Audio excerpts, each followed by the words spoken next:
So what are the advantages of a low carbohydrate, high fat diet?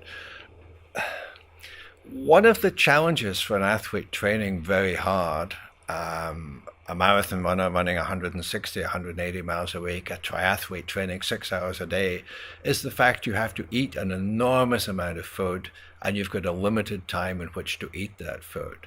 If you consume a diet that's high in fat and low in carbohydrate, the amount of food, the volume of food you have to consume to meet your energy needs is quite small compared to the same energy from a high carbohydrate diet.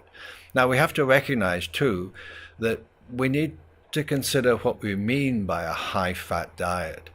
So if you eat 2,000 calories a day and get by on 2,000 calories a day, a diet containing 100 grams of fat would be a high fat diet. But if you're consuming 6,000 calories a day, 100 grams of fat would be a low fat diet. So we have to consider how we interpret this.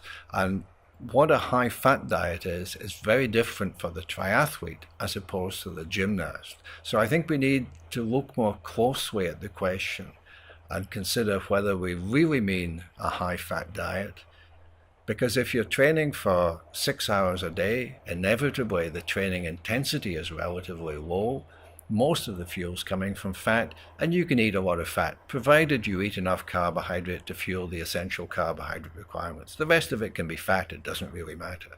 If you're a sprinter doing short, high-intensity training, then your energy demand will be much lower, and your requirement for carbohydrate probably much higher.